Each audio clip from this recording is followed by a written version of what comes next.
ਸਤਿ ਸ਼੍ਰੀ ਅਕਾਲ, ਨਮਸਕਾਰ ਤੇ ਆਦਾਬ। ਮੈਂ ਹਾਂ ਹਰਜਿੰਦ ਕੌਰ ਮਾਂਗੜ ਤੇ ਤੁਸੀਂ ਦੇਖ ਰਹੇ ਹੋ ਇੰਡੋਜ਼ ਟੀਵੀ। ਸਵਾਗਤ ਹੈ ਜੀ ਸਾਰਿਆਂ ਦਾ। ਗੱਲ ਕਰਦੇ ਹਾਂ ਜੀ ਪੰਜਾਬ ਦੀ ਐਜੂਕੇਸ਼ਨ ਪ੍ਰਣਾਲੀ ਦੀ, ਹਾਇਰ ਐਜੂਕੇਸ਼ਨ ਸਿਸਟਮ ਨੂੰ ਲੈ ਕੇ ਪੰਜਾਬ ਵਿੱਚ ਪ੍ਰੋਫੈਸਰ ਦੀਆਂ ਭਰਤੀਆਂ ਨਹੀਂ ਹੋ ਰਹੀਆਂ, ਬਹੁਤ ਸਾਰੀਆਂ ਪੋਸਟਾਂ ਖਾਲੀ ਨੇ। ਇਸ ਮਸਲੇ ਤੇ ਸਾਡੇ ਨਾਲ ਗੱਲਬਾਤ ਕਰਨ ਲਈ ਸਰਕਾਰੀ ਕਾਲਜ ਬਚਾਓ ਮੰਚ ਦੇ core committee member Gurpreet Dhaliwal ji ਮੌਜੂਦ ਨੇ। ਆਓ ਗੱਲਬਾਤ ਕਰਦੇ ਹਾਂ ਜੀ ਉਹਨਾਂ ਦੇ ਨਾਲ। ਗੁਰਪ੍ਰੀਤ ਧਾਲੀਵਾਲ ਜੀ, ਬਹੁਤ ਬਹੁਤ ਸਵਾਗਤ ਹੈ ਤੁਹਾਡਾ। बहुत मेहरबानी मैडम, सत श्री अकाल जी सारिਆਂ ਨੂੰ। जी गुरप्रीत जी, एजुकेशन सैकटरी नाल तुसी गलबात कीती है, सिक्ख्या मंत्री प्रगट सिंह नूं भी हुणे तुसी मिल के आए हो। सो की लगदा है कि थोड़ी बहुती आस बजी है जो कि पंजाब विच मर चुके सरकारी कॉलेजां नूं जिउण दी कोई थोड़ी बहुती आस बजी होवे? जी मैम, जे आपां गल करिए जमां पिछले कुछ दिनों तो लगातार मीडिया का सहारा लैके असी अपनी गल सरकार तक पहुँचा रहे थे और कि तुहाडे भी चैनल ते असी जिहड़ी हैगी अर्ज कीती सी कि साडी गल है जिहड़ी सरकार तक पहुँचे और जिहड़े NRI वीर ने साडे वो सरकार ते चाहे एम्बैसी के थ्रू चाहे किवें ही है, चाहे इधर फोन करन जिद्दां मर्जी करन सरकार ते दबाव पाउण और वो तुहाडी जिहड़ी मेहनत है, तुहाडा जिहड़ा साथ है वो रंग लिआया है। प्रगट सिंह जी ने अज तो लगभग 16 दिन पहला 10 दिन मंगे सीगे कि 10 दिनों के मैं जिहड़ी हैगी सारी कंडीशन जिहड़ी क्लीयर कर दूंगा और मेरी इच्छा हैगी है काम करन दी। मैं इसे करके महकमे जिहड़े मंग के लए है, मैं काम करना चाहूँ। तो 10वें दिन तो पहला ही एजुकेशन सैकटरी जो हायर एजुकेशन सैकटरी ने उन्हां दा जिहड़ा टैलीफोन है साडे कोर कमेटी के मैंबर नूं आउंदा है कि तुसी मंडे नूं तुहानूं जिहड़ा हैगा मीटिंग का समा दिता जाता है, तुसी मंडे नूं मिलो आके ते आपां जिहड़ा हैगा इस मसले का बह के हल करदे हां। तां मंडे नूं मीटिंग की गई। सब तो पहलां तां कृष्ण कुमार जी नाल होई, उन्होंने मन्निया कि बिल्कुल जिहड़ी हैगी है कालजां दी हालात बहुत खराब ने और तुरंत जिहड़ी हैगी भर्ती करन दी जरूरत है। उन्होंने भर्ती बारे दस्सिया पर उन्होंने ये गल दसी कि जिहड़े 16 कालज नवें सैंक्शन होए ने उन्हां च भर्ती का नोटिफिकेशन तो अज शाम नूं आ जाऊगा जी। उत्थे फिर इस गल वास्ते अड़ना पिया कि देखो दो प्रोविजन ने, एक तो DPI साहब कह रहे हैं कि 931 पोस्टां की जिहड़ी प्रपोजल है PPSC नूं पा चुके हैं।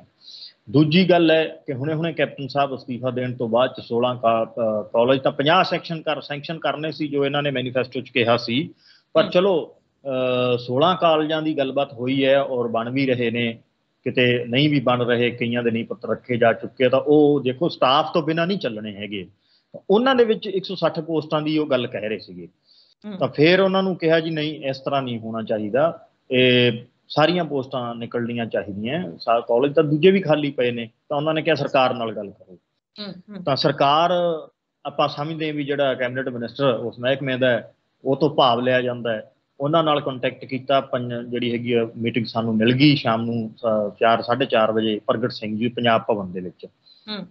तां उत्थे एजुकेशन सैकटरी साहब भी बैठे सीगे, मौजूद सीगे। उन्होंने नाल गलबात तो तुरंत बाद ये निकलिया कि ये जिहड़ी हैगी बहुत जरूरी काम है।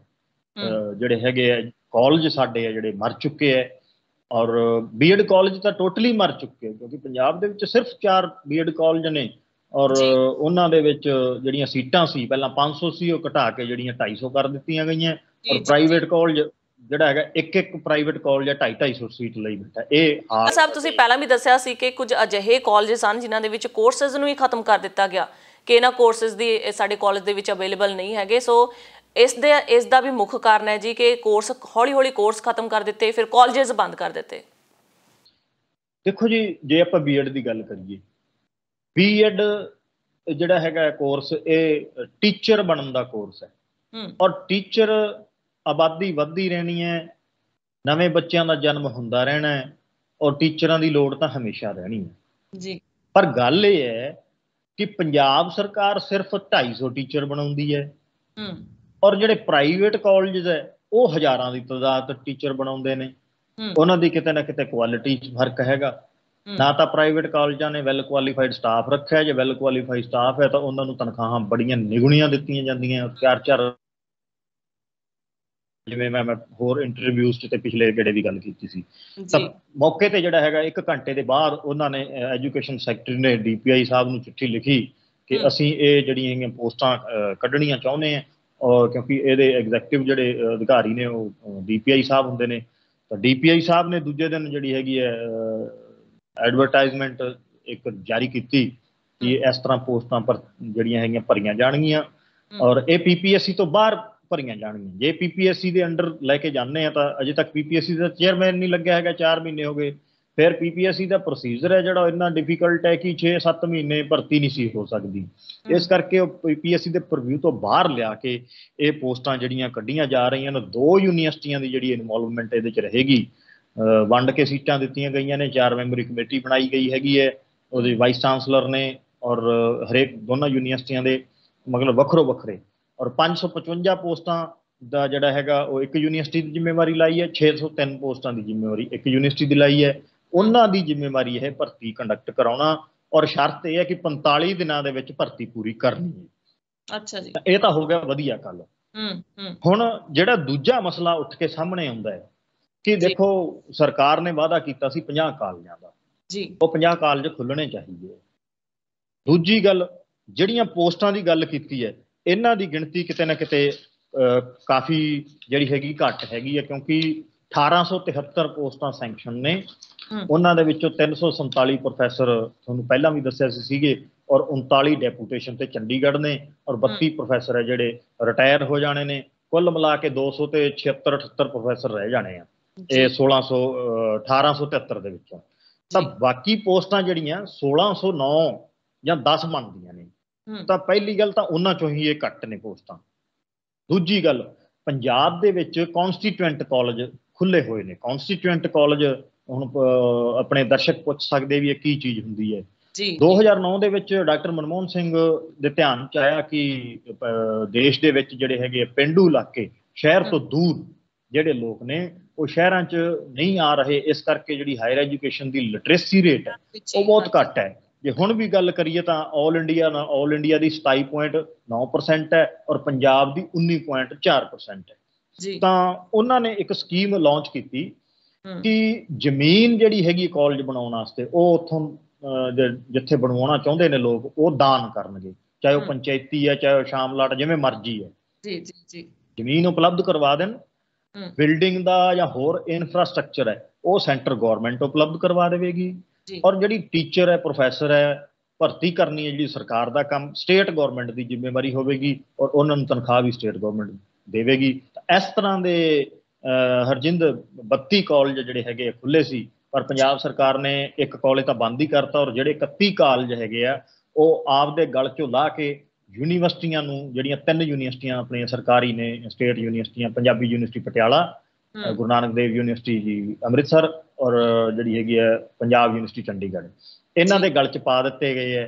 हुण जे आपां गल करिए कि 13 कॉलेज जिहड़े हैगे ने गुरु नानक देव यूनीवर्सिटी दे विच ने, उन्हां 13 कॉलेजां दे विच प्रिंसीपल ही नहीं हैगे और ना ही इन्हां कॉलेजां दे विच भर्ती हुई है।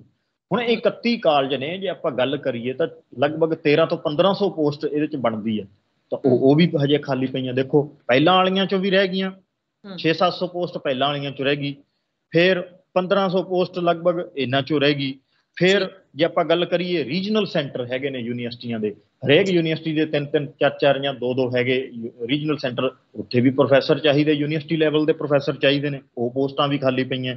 चौथा यूनीवर्सिटियां खुद खाली पईयां, यूनीवर्सिटियां दे विच प्रोफैसर नहीं हैगे, उत्थे कोई अडॉप्टे है या पार्ट टाइम काम कर रहे ने, मतलब पक्की भर्ती नहीं हुई है।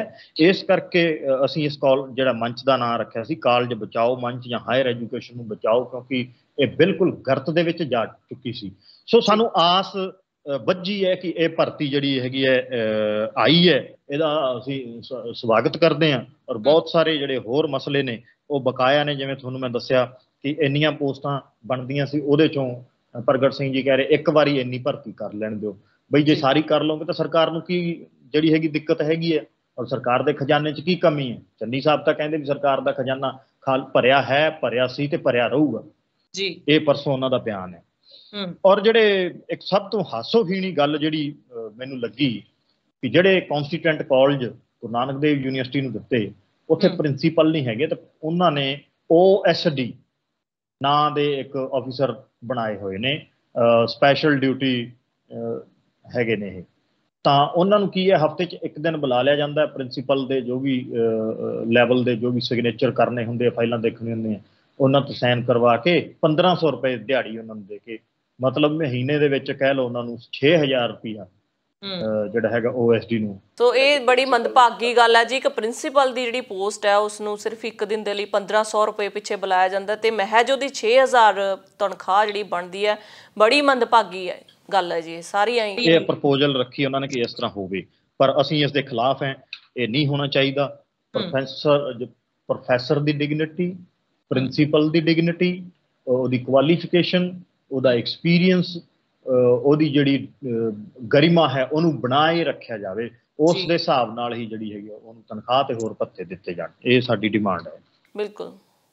ਲਗਾਤਾਰ BA B.Ed ਐਜੂਕੇਸ਼ਨ ਜਿਹੜੀ MA M.Ed ਕਰਕੇ ਉਸ ਤੋਂ ਬਾਅਦ ਜਦੋਂ ਬੰਦਾ ਆਪਣੇ ਭਵਿੱਖ ਦੀ ਕਾਮਨਾ ਕਰਨ ਲੱਗਦਾ ਹੈ ਪੰਜਾਬ ਦੇ ਵਿੱਚ, ਖਾਸ ਕਰਕੇ ਕਿ ਉਹਨੂੰ ਹਾਇਰ ਕਿਸੇ ਕਾਲਜ ਦੇ ਵਿੱਚ, ਯੂਨੀਵਰਸਿਟੀ ਦੇ ਵਿੱਚ ਜਾਂ ਸਰਕਾਰੀ ਕਾਲਜ ਦੇ ਵਿੱਚ ਜੌਬ ਮਿਲੂਗੀ, ਦਾਖਲਾ ਮਿਲੇਗਾ ਤੇ ਵਧੀਆ ਤਨਖਾਹ ਦੇ ਉੱਤੇ ਮਿਲੇਗਾ। ਕਿੰਨਾ ਮਨੋਬਲ ਡਿੱਗਦਾ ਹੋਵੇਗਾ ਜੀ ਜਦੋਂ ਇੰਨਾ ਖੱਜਲ ਖੁਆਰ ਹੋਣ ਤੋਂ ਬਾਅਦ 6-6 7-7 8-8 ਸਾਲ ਆਪਣੀਆਂ ਡਿਗਰੀਆਂ ਦੇ ਵਿੱਚ ਗਾਲਣ ਤੋਂ ਬਾਅਦ ਤੇ ਉਹਨਾਂ ਦੇ ਪੱਲੇ ਸਿਰਫ 6000 ਪੈਂਦਾ। ਬੜੀ ਜਿਹੜੀ ਹੈਗੀ ਆ ਜੀ ਇੱਕ ਸਰਕਾਰ ਲਈ ਮੰਦਭਾਗੀ ਗੱਲ ਹੈ ਤੇ ਇਹ ਇੱਕ ਜਸਟਿਸ ਨਹੀਂ ਹੈਗਾ ਜੀ ਉਹਨਾਂ ਦੀ ਡਿਗਰੀਜ਼ ਨਾਲ।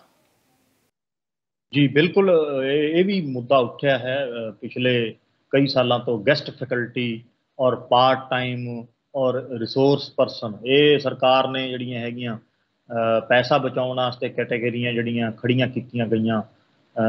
ਇਹਨਾਂ ਦੇ ਵਿੱਚ ਐਲੀਜੀਬਲ ਪਰਸਨ ਵੀ ਹੈਗੇ, ਇਹਨਾਂ ਦੇ ਵਿੱਚ ਉਹ ਵੀ ਹੈਗੇ ਨੇ ਪ੍ਰੋਫੈਸਰ ਜਿਨ੍ਹਾਂ ਦੀ ਐਲੀਜੀਬਿਲਟੀ ਪੂਰੀ ਨਹੀਂ ਹੈ। ਤਾਂ ਉਹ ਵੀ ਉਸ ਦਿਨ ਮਿਲੇ ਵੀ ਸਾਡਾ ਵੀ ਕੋਈ ਮਸਲਾ ਹੱਲ ਕਰੋ। ਸਾਨੂੰ ਤਾਂ 8-8 10-10 ਸਾਲ ਹੋ ਗਏ ਕੰਮ ਕਰਦਿਆਂ ਨੂੰ। ਉਹਨਾਂ ਨੂੰ ਵੀ ਇਹ ਕੁਛ ਨਾ ਕੁਛ ਭਰੋਸਾ ਦਿੱਤਾ ਗਿਆ ਵੀ ਤੁਹਾਡੇ ਬਾਰੇ ਸੋਚਿਆ ਜਾਵੇਗਾ। ਪਰ ਜਿਹੜੇ ਐਲੀਜੀਬਲ ਨਹੀਂ ਹੈਗੇ ਆ ਉਹਨਾਂ ਬਾਰੇ ਸਰਕਾਰ ਕੁਛ ਨਾ ਕੁਛ, ਦੇਖੋ ਸਰਕਾਰ ਨੂੰ ਕਰਨਾ ਚਾਹੀਦਾ ਕਿ ਜਾਂ ਤਾਂ ਤੁਸੀਂ ਪਹਿਲਾਂ ਪਰਮਿਸ਼ਨ ਨਾ ਦਿੰਦੇ, ਤੁਸੀਂ ਪ੍ਰਿੰਸੀਪਲਾਂ ਤੋਂ ਉਹਨਾਂ ਨੂੰ ਨੋਟਸ ਕਢਵਾ ਤੇ ਆਪਣੇ ਭਰਤੀ ਦੇ, ਫਿਰ ਉਹਨਾਂ ਨੂੰ ਤੁਸੀਂ ਰਿਕਰੂਟ ਕਰ ਲਿਆ।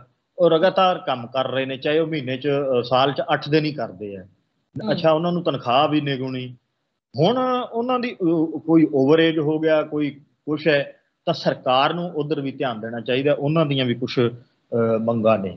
ਹੁਣੇ ਮੈਨੂੰ ਇੱਕ ਪ੍ਰੋਫੈਸਰ ਸਾਹਿਬ ਦਾ ਫੋਨ ਆਇਆ, ਉਹ ਕਹਿੰਦੇ ਜੀ ਦੇਖੋ 3-4 ਟੈਸਟ ਮੈਂ ਦੇ ਚੁੱਕਾ। ਇੱਕ ਤਾਂ ਰਵੀ ਸਿੱਧੂ ਵੇਲੇ ਟੈਸਟ ਹੋਇਆ ਸੀ, ਉਹ ਮੇਰਾ ਕੁਆਲੀਫਾਈ ਸੀ। 2004 'ਚ ਹੋਇਆ, ਉਹ ਮੇਰਾ ਕੁਆਲੀਫਾਈ ਸੀ। ਉਸ ਤੋਂ ਬਾਅਦ 'ਚ ਇੱਕ ਹੋਇਆ, ਉਹ ਵੀ ਮੇਰਾ ਕੁਆਲੀਫਾਈ ਸੀ। ਪਰ ਪੜ੍ਹਾ ਮੈਂ ਕੌਂਸਟੀਟਿਊਂਟ ਕਾਲਜ 'ਚ ਰਿਹਾ, ਤਨਖਾਹ 21,600 ਹੈ। ਤਾਂ ਜਿਹੜਾ ਇਹ ਸ਼ੋਸ਼ਣ, ਜਿਹੜਾ ਘਟੀਆ ਤੋਂ ਘਟੀਆ ਲੈਵਲ ਸ਼ੋਸ਼ਣ ਦਾ ਹੋ ਸਕਦਾ ਹੈ, ਉਹ ਪ੍ਰੋਫੈਸਰਾਂ ਦਾ ਹੋ ਰਿਹਾ। ਇੱਕ ਤਾਂ ਵੈਲ ਕੁਆਲੀਫਾਈ ਇਹੋ ਜਿਹੀ ਸੁਸਾਇਟੀ ਆਪਣੇ ਹੈਗੀ ਹੈ ਜਿਹਦੇ 'ਚ ਪੜ੍ਹਾਈ ਦੀ ਕੋਈ ਬਹੁਤੀ ਵੈਲਿਊ ਨਹੀਂ ਸੀਗੀ। ਅੱਜ ਤੋਂ ਜੇ 25 ਸਾਲ ਪਹਿਲਾਂ ਦੀ ਗੱਲ ਕਰੀਏ ਤਾਂ ਕਹਿੰਦੇ ਸੀ ਉੱਤਮ ਖੇਤੀ, ਮੱਧਮ ਵਪਾਰ ਤੇ ਨਖਿੱਧ ਚਾਕਰੀ। ਚਾਕਰੀ ਮਤਲਬ ਨੌਕਰੀ। ਨੌਕਰੀ ਨੂੰ ਸਭ ਤੋਂ ਨਖਿੱਧ ਜਿਹੜਾ ਮੰਨਿਆ ਜਾਂਦਾ ਸੀ। ਪਰ ਹੌਲੀ ਹੌਲੀ ਸਮਝ ਆਈ ਕਿ ਨੌਕਰੀ ਨਹੀਂ ਹੁੰਦੀ ਹੈ, ਇਹ ਸੇਵਾ ਹੁੰਦੀ ਹੈ। ਤਾਂ ਆਪਦੇ ਇੰਟਰਸਟ ਦੇ ਹਿਸਾਬ ਨਾਲ ਔਰ ਸਖਤ ਮਿਹਨਤਾਂ ਕਰਕੇ ਜਿਨ੍ਹਾਂ ਲੋਕਾਂ ਨੇ UGC ਨੈਟ ਕੁਆਲੀਫਾਈ ਕੀਤੇ ਜਾਂ MPhilਾਂ ਕੀਤੀਆਂ ਜਾਂ PhDs ਕੀਤੀਆਂ, ਤਾਂ ਉਹਨਾਂ ਦਾ ਮੁੱਲ ਪੈਣਾ ਚਾਹੀਦਾ ਹੈ। ਔਰ ਉਹ ਜਿਹੜੇ ਹੈਗੇ ਨੇ, ਇੱਕ ਨੋਟੀਫਿਕੇਸ਼ਨ ਦੇ ਵਿੱਚ ਲਿਖਿਆ ਕਿ ਉਮਰ ਹੋਊਗੀ 18 ਤੋਂ 37 ਸਾਲ। ਪਹਿਲੀ ਗੱਲ ਤਾਂ 18 ਸਾਲ ਦਾ ਬੰਦਾ ਕੋਈ MA ਨਹੀਂ ਕਰਦਾ ਜੀ, ਔਰ 37 ਸਾਲ ਦੀ ਉਮਰ ਬੰਦੇ ਦੀ ਐਲੀਜੀਬਲ ਹੁੰਦੇ ਦੀ ਹੋ ਜਾਂਦੀ ਹੈ। ਹੁਣ ਤੁਸੀਂ 37 ਸਾਲ ਉਮਰ ਰੱਖੀ ਹੈ, ਤਾਂ ਉਹ ਸਾਡੀ ਮੰਗ ਸੀਗੀ, ਉਹ ਅਸੀਂ ਰੱਖੀ ਵੀ ਹੈ ਕਿ ਜਿਹੜੀ ਹੈਗੀ ਆ ਉਮਰ ਹੱਦ ਹੈ ਜਿਹੜੀ 42 ਸਾਲ ਕੀਤੀ ਜਾਵੇ, ਤਾਂ ਜੋ ਜਿਹੜੇ ਓਵਰਏਜ ਹੋ ਚੁੱਕੇ ਉਹਨਾਂ ਨੂੰ ਮੌਕਾ ਦਿੱਤਾ ਜਾਵੇ। ਔਰ ਜਿਹੜੇ ਗੈਸਟ ਫੈਕਲਟੀ ਹੈ, ਕੁਛ ਪਾਰਟ ਟਾਈਮ ਹੈਗੇ ਆ ਔਰ ਕੁਛ 500 ਜਿਹੜੇ ਹੈਗੇ ਆ ਪਰਸਨ, ਉਹ ਐਲੀਜੀਬਲ ਨਹੀਂ ਹੈਗੇ, ਬਟ ਉਹਨਾਂ ਨੇ ਪਿਛਲੇ ਕਈ ਸਾਲਾਂ ਤੋਂ ਕੰਮ ਕੀਤਾ ਹੈ। ਤਾਂ ਉਹਨਾਂ ਬਾਰੇ ਵੀ ਕੁਛ ਨਾ ਕੁਛ ਸੋਚਿਆ ਜਾਣਾ ਚਾਹੀਦਾ ਹੈ। ਜਿੱਦਾਂ ਕਿ ਐਜੂਕੇਸ਼ਨ ਪ੍ਰੋਵਾਈਡਰ ਜਿਹੜੇ ਹੈਗੇ ਆ ਜਾਂ ਐਜੂਕੇਸ਼ਨ ਫੈਲੋ ਜਿਹੜੇ ਹੈਗੇ ਸਕੂਲਾਂ ਵਿੱਚ ਭਰਤੀ ਕਰ ਲਏ ਗਏ ਸੀ, ਉਹ +2 ਹੀ ਸੀਗੀ, ਕੋਈ BA ਸੀ। ਫਿਰ ਸਰਕਾਰ ਨੇ ਹੌਲੀ ਹੌਲੀ ਉਹਨਾਂ ਦੀ ਜਿਹੜੀ 4,4500 ਰੁਪਏ ਤੇ ਰੱਖੇ ਸੀਗੇ, ਉਹ ਹੌਲੀ ਹੌਲੀ ਉਹਨਾਂ ਦੀ ਤਨਖਾਹ ਵੀ ਵਧਾਈ। ਫਿਰ ਸਰਕਾਰ ਨੇ ਉਹਨਾਂ ਨੂੰ ਐਲੀਜੀਬਿਲਟੀ ਵਧਾਉਣ ਵਾਸਤੇ ਸਰਕਾਰੀ ਖਰਚੇ ਤੇ ਜਿਹੜਾ ਹੈਗਾ ਉਹਨਾਂ ਨੂੰ ਕੋਰਸਪੋਂਡੈਂਸ ਦੇ ਥਰੂ B.Ed ਕਰਵਾਈ, ਕਿਸੇ ਨੂੰ ETT ਕਰਵਾਈ, ਜਿਵੇਂ ਵੀ ਉਹ ਕਰਨਾ ਚਾਹੁੰਦਾ ਸੀ। ਜਦੋਂ ਐਲੀਜੀਬਿਲਟੀ ਪੂਰੀ ਹੋ ਗਈ ਔਰ ਟੈਟ ਵਗੈਰਾ ਪਾਸ ਹੋ ਗਏ, ਤਾਂ ਉਹ ਜਿਹੜੇ ਹੈਗੇ ਆ ਪੋਸਟਾਂ ਹੋਰ ਨਿਕਲਦੀਆਂ, ਉਹਨਾਂ 'ਚ ਅਪਲਾਈ ਕੀਤਾ, ਉਹ ਪਰਮਾਨੈਂਟ ਹੋ ਗਏ। ਔਰ ਬਾਕੀ ਜਿਹੜੇ 13,000 ਹੈਗੇ ਆ, ਉਹਨਾਂ ਦੀ ਹਜੇ ਗੱਲਬਾਤ ਚੱਲ ਰਹੀ ਹੈ, ਕਿਉਂਕਿ ਐਲੀਜੀਬਿਲਟੀ ਕਈਆਂ ਦੀ ਪੂਰੀ ਨਹੀਂ ਸੀਗੀ। ਮੋਸਟਲੀ ਐਲੀਜੀਬਿਲਟੀ ਪੂਰੀ ਹੈ ਤਾਂ ਪਰਮਾਨੈਂਟ ਹੋ ਜਾਣਗੇ।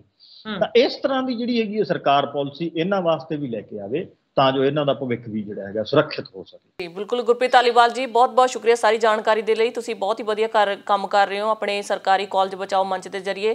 ਤੁਸੀਂ ਪਹਿਲ ਕਦਮੀ ਕੀਤੀ ਹੈ ਤਾਂ ਸਰਕਾਰ ਦੇ ਕੰਨ ਖੁੱਲੇ ਨੇ, ਅੱਖਾਂ ਖੁੱਲੀਆਂ ਨੇ ਕਿ ਵਾਕਈ ਇਹ ਕੰਮ ਕਰਨਾ ਚਾਹੀਦਾ। ਤੁਸੀਂ ਮਿਹਨਤ ਕਰ ਰਹੇ ਹੋ ਤਾਂ ਅੱਗੇ ਹੋਰ ਵੀ ਆਉਣ ਵਾਲੇ ਭਵਿੱਖ ਦੇ ਵਿੱਚ ਜਿਹੜੇ ਲੋਕੀ ਟੀਚਿੰਗ ਲਾਈਨ ਵੱਲ ਤੁਰੇ ਹੋਏ ਨੇ ਉਹਨਾਂ ਨੂੰ ਸੁੱਖ ਦਾ ਸਾਹ ਆਏਗਾ। ਬਹੁਤ ਬਹੁਤ ਧੰਨਵਾਦ ਜੀ। ਉਮੀਦ ਕਰਦੇ ਹਾਂ ਕਿ ਸਰਕਾਰ ਜਿਹੜੀ ਹੈਗੀ ਆ ਛੇਤੀ ਤੋਂ ਛੇਤੀ ਤੁਹਾਡੀਆਂ ਮੰਗਾਂ ਨੂੰ ਮੰਨ ਲਵੇ। ਬਹੁਤ ਮਿਹਰਬਾਨੀ ਜੀ। ਦਰਸ਼ਕੋ, ਸਮਾਂ ਹੋ ਚੱਲਿਆ ਤੁਹਾਡੇ ਤੋਂ ਵੀ ਇਜਾਜ਼ਤ ਲੈਣ ਦਾ। ਧੰਨਵਾਦ।